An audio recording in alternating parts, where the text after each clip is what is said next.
Friends, जय हिंद। मैं नेहा आप सबका स्वागत करती हूँ उड़ान प्रोग्राम में। दोस्तों, आज मैं आपको एक बहुत ही बेहतरीन गेस्ट से मिलवाने वाली हूँ, जिनका नाम है प्रवीण कौर जी, और वो हरियाणा के एक कैथल डिस्ट्रिक्ट गांव से हैं, और 21 साल की उम्र में उनको सरपंच बनाया गया उनके ही जिले के लोगों के द्वारा। तो आइए हम जानते हैं कि मैं तो बहुत उत्सुक हूँ दोस्तों उनकी कहानी जानने के लिए कि इतनी छोटी सी उम्र में काम करने का जो उनका जज्बा है वो कैसा रहा होगा। तो आइए हम जानते हैं प्रवीण जी से कि उनका ये सफर कैसा रहा और क्या क्या चीजों का उनको सामना करना पड़ा। जल्दी मैम हमसे जुड़ेंगी। हेलो मैम, कैसे हो? आपकी हेलो। मैं बढ़िया मैम। हेलो, नमस्ते मैम। और thank you so much Neha ma'am कि आपने मुझे सभी के साथ इंट्रोड्यूस किया है। मेरा नाम प्रवीण कौर है।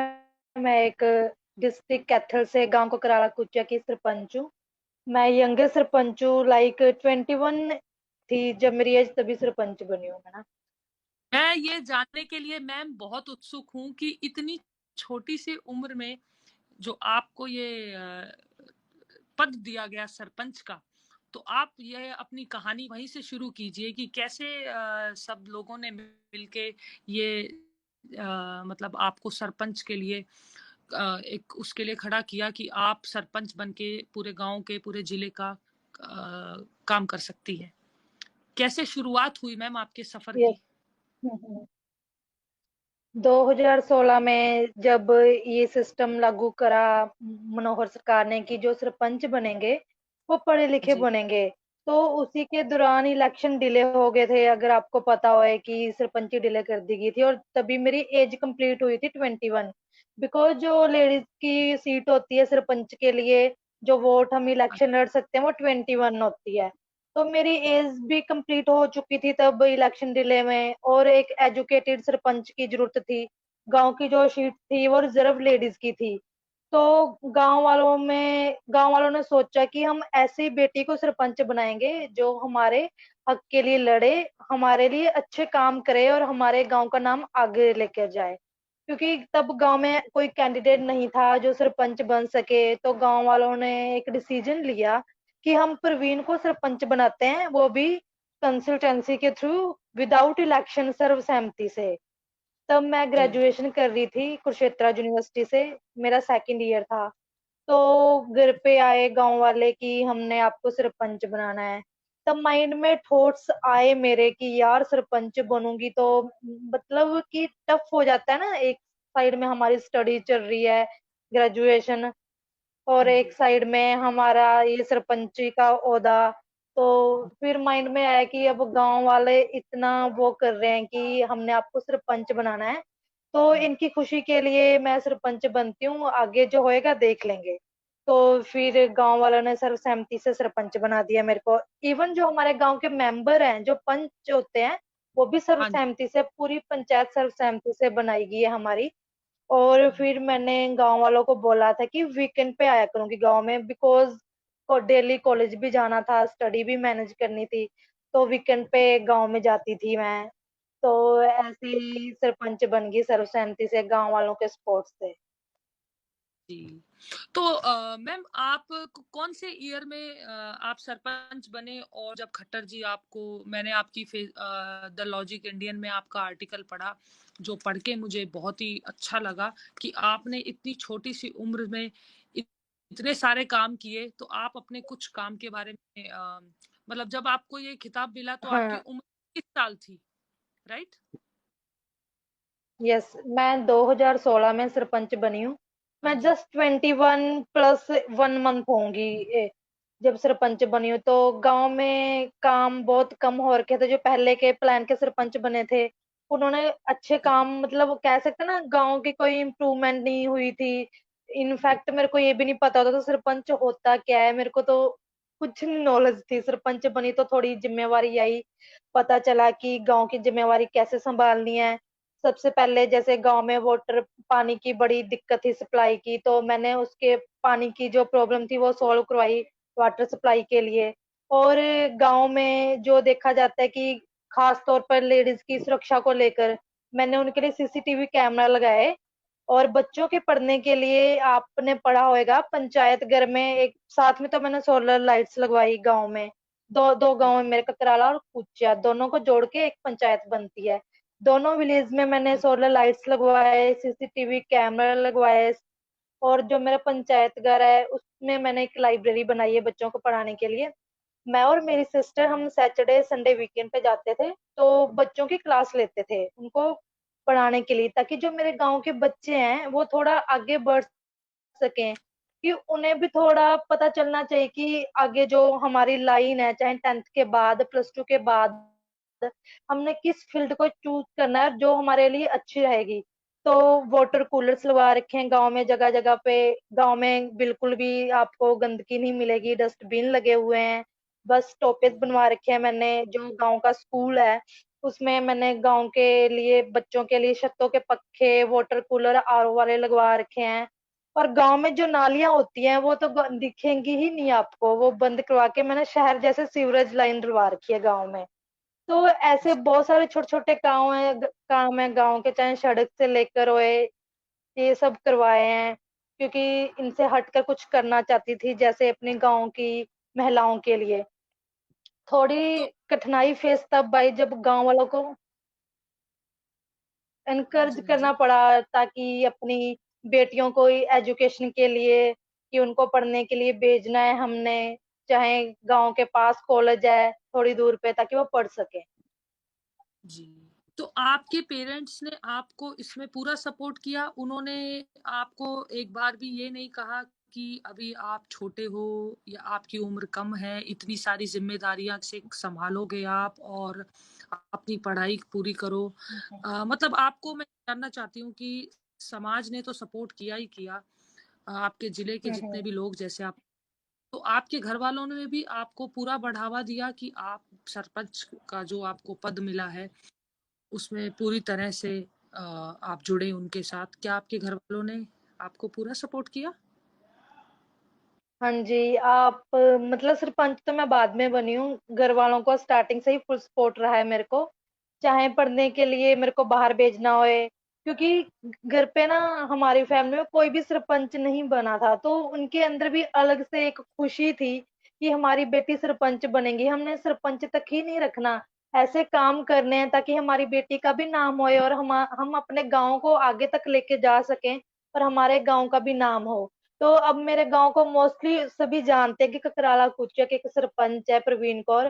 फैमिली, चाहे पेरेंट्स हो चाहे ग्रैंड फादर ग्रैंड मदर, सभी ने फुल सपोर्ट करा है। कभी उन्होंने नहीं बोला कि नहीं सरपंच नहीं बनना, हमेशा जेंट्स बनेगा, कभी ऐसे नहीं बोला। उन्होंने हमेशा सपोर्ट करा। और मैंने सारी स्टडी ही अपनी आउट ऑफ एरिया से करी है। चाहे मैंने पॉलिटेक्निक करा वो अम्बाला से किया है, बीटेक मैंने कुरुक्षेत्र यूनिवर्सिटी से, और अभी मैं चंडीगढ़ में वो कर रही हूँ वेब डिजाइनिंग का कोर्स। क्योंकि अभी सरपंची मतलब इसी साल की रह गई है, तो थोड़ा आगे का सोच रही थी करने का, है जी। ना।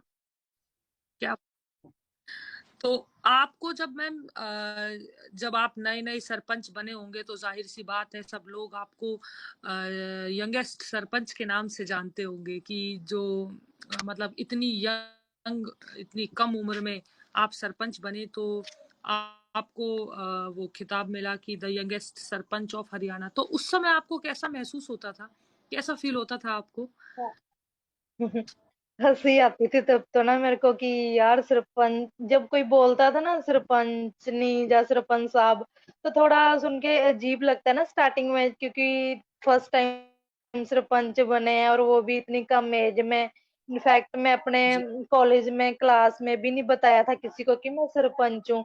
जो मेरी बेस्ट फ्रेंड्स थी ना एक दो, उन्हीं को पता था कि मैं सरपंच हूँ।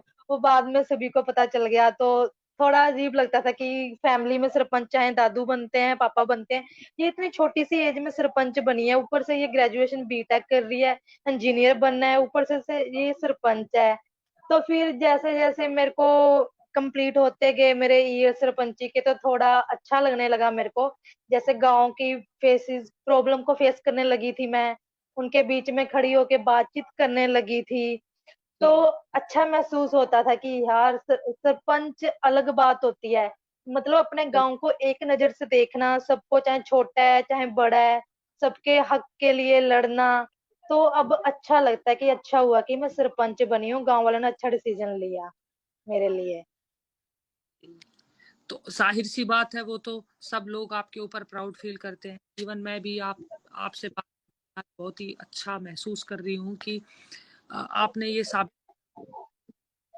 कितनी भी हो, कम हो ज्यादा हो, और जज्बा अगर काम करने का हो तो हम जरूर अपनी जीवन में पूरी मेहनत करें। तो आप मुझे ये बताइए मैम कि सबसे ज्यादा बदला कौन सा ऐसा आपने काम किया जो आपके जिले में आपने सबसे अच्छा बदलाव क्या किया जब आप सरपंच बने? सबसे अच्छा बदलाव मेरे जिले में ये रहा कि मेरे डिस्ट्रिक्ट में जितने सरपंच बने हैं, उनमें से कोई गांव ऐसा नहीं होएगा जिन्होंने सीसीटीवी कैमरा लगवाए थे। मेरा गांव फर्स्ट था जिसने सीसीटीवी कैमरा लगवाए थे, महिलाओं की सुरक्षा को सुनिश्चित रखते हुए। और अगर एजुकेशन की बात करूं तो मैंने गर्ल्स के लिए बड़ा काम किया है। गांव गांव के पास जो स्कूल होते थे मेरे ब्लॉक सीवन में आते थे, तो गवर्नमेंट्स वगैरह, तो वहां पे जाती थी गर्ल्स को मोटिवेट करने के लिए एजुकेशन के रिगार्डिंग। हाँ, मैंने आपके आर्टिकल में फोटोज देखी। क्या बात है, इतनी छोटी सी उम्र में इतने सारे काम आपने किए। आपके पेरेंट्स तो आपके ऊपर बहुत प्राउड फील करते होंगे। पेरेंट्स क्या, सभी लोग आपके ऊपर बहुत प्राउड फील करते होंगे। हाँ जी, मतलब प्राउड तो अपने आप में भी फील होता है ना, एक जब एक छोटी सी एज में इतनी बड़ी जिम्मेवारी आ जाती है, और जब अच्छे काम करो और उसके लिए अप्रिसिएशन मिले कि आपने अच्छे काम किए हैं, गांव का नाम आगे जाता है, जब गांव के नाम से हमें लोग पहचानने लगते हैं, तो अच्छा लगता है देख के कि हाँ यार, अपना नाम तो हो रहा है, गांव का भी हो रहा है, साथ में पेरेंट्स का भी नाम ऊपर जा रहा है, तो पेरेंट्स को तो प्राउड फील होता ही है। तो मैंने मैम आर्टिकल में ये भी देखा था कि आप कुछ बच्चों को पढ़ा रहे थे, तो आप कुछ बच्चों को, जो गांव के जो स्कूल्स हैं उनमें आपने टीचिंग भी की है? टीचिंग नहीं, मतलब गर्ल्स गर्ल्स के लिए जाती थी स्कूल में, बुलाते थे वो रॉयल मॉडल के तरफ से कि आपने जी। गर्ल्स को मोटिवेट करना है, क्योंकि जो गांव की जो लड़कियां होती हैं मोस्टली 10th के बाद आगे पढ़ नहीं सकती, कुछ पढ़ती नहीं है, या फिर तो उनको मोटिवेट करना होता था एजुकेशन से के रिगार्डिंग कि जो शिक्षा है कितनी जरूरी है हमारे लिए, क्योंकि जो नॉलेज है वो तो हमें कहीं भी काम आती है ना। तो इसलिए उनके लिए मैं जाती थी स्कूल में, तो उनको मोटिवेट करती थी कि एजुकेशन एक ऐसा धन है, एक ऐसा एविडेंट है, मतलब हम उसे अगर ले लेते हैं, अगर हम अच्छे से पढ़ेंगे, जो हमारी नॉलेज है साथ में बढ़ेगी, वो कभी खत्म नहीं होती, क्योंकि जो पैसा होता है वो तो कभी भी खत्म हो जाता है, और वो तो कभी भी कमाया जा सकता है अगर हमारे पास दिमाग है, नॉलेज है, अगर एजुकेशन है हमारे पास। तो मैम आप कोई आप एक रोल मॉडल हो आजकल की जो यंग लड़कियां हैं उनके, और जो स्पेशली वुमेन्स के लिए, सबके लिए आप एक अच्छा रोल प्ले कर रहे हो सरपंच का, और इतनी कम उम्र में। तो आप आजकल की यंग जनरेशन को, गर्ल्स को कोई मैसेज देना चाहोगे, कुछ कहना मैं तो चाहो? यही, हाँ जी, यही मैसेज देना चाहूंगी कि हमें अपने आप को कभी कमजोर नहीं समझना चाहिए, क्योंकि जो एक नारी होती है वो किसी भी स्थिति में, किसी भी समय, किसी भी परेशानी को अच्छे से हैंडल कर सकती है। क्योंकि अगर कोई हमें कमजोर बोलेगा, हमें कमजोर नहीं सुनना है, क्योंकि हम कमजोर नहीं हैं, क्योंकि हमसे ताकतवर ही नहीं है कोई, हम सबसे ज्यादा शक्तिशाली हैं, हमें अपने हक के लिए लड़ना चाहिए, अपने हक के लिए आवाज उठानी चाहिए, किसी से डरना नहीं चाहिए, और ज्यादा से ज्यादा हमें अपनी जो एज होती है उसके अकॉर्डिंग, अगर हम स्कूल में या कॉलेज में, तो अच्छे से अपनी स्टडी करनी चाहिए। अगर उसके बाद हमने कोई फील्ड चूज करनी है, तो वो हमें तभी चूज करनी चाहिए अगर हमारे अंदर वो कॉन्फिडेंस है कि हम ये वाला काम कर सकते हैं। तो अच्छे काम करो देश के लिए, ताकि हमारा नाम रोशन हो एक दिन। जी। जी, बहुत अच्छा लगा मैम आपसे बात करके, और मुझे सच में बहुत प्राउड फील हो रहा है। मैं आपको दिल से सैल्यूट करती हूँ कि थैंक यू आपने मैम। नहीं, मैं सच में आज मुझे बहुत प्राउड फील, मुझे सच में ऐसा लग रहा है कि एक तो मैं आपको बता दूं कि मैं भी हरियाणा से हूँ। ओह, अच्छा। साथ हमेशा अक्सर ये होता है कि जब अपने ही शहर और जिले का कोई हमसे टकराता है या मिलता है तो एक अलग सी खुशी होती है। तो मुझे भी आज आपसे बात करके बेहद खुशी हो रही है।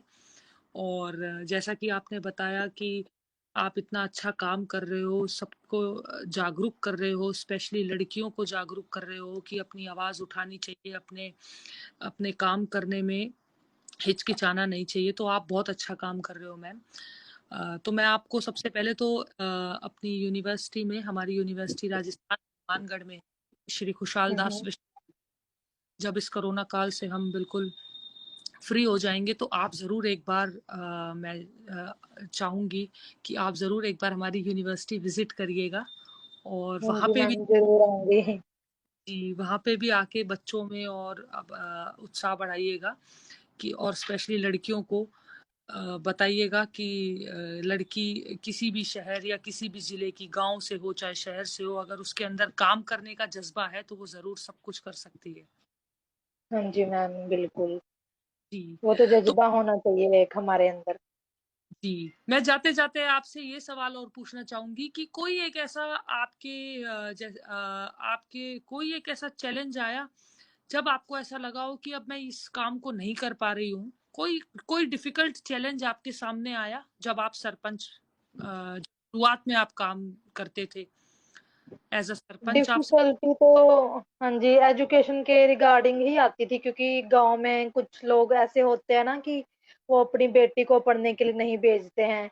तो उनके साथ बात करना, उनको मनाना कि आजकल शिक्षा बहुत ज्यादा जरूरी है, आप इन्हें पढ़ने के लिए भेजो। तो वो एक सबसे बड़ा चैलेंज रहा मेरे लिए, और मैं खुश हूँ कि वो एक कामयाब रहा मेरा चैलेंज।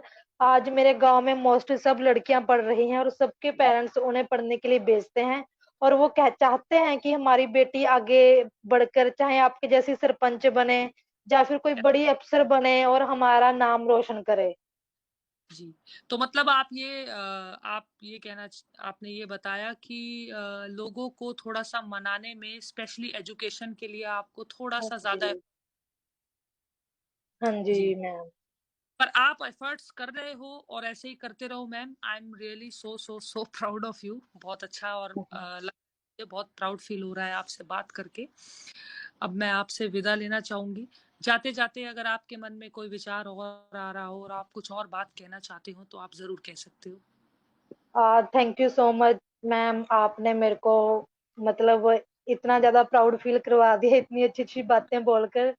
तो आऊंगी लॉकडाउन आफ्टर कोरोना की, अच्छे से हमारा जो ये देश है जल्दी ठीक हो जाए कोरोना वायरस से, फिर से हम एक बार हंसें मुस्कुराएं बेझिझक होकर बाहर निकलें। और जी, उम्मीद रखती हूँ जल्दी से हम सब स्वस्थ होंगे और आपकी यूनिवर्सिटी आऊंगी विजिट के लिए। Thank you. Thank you ma'am. Good night. Good night.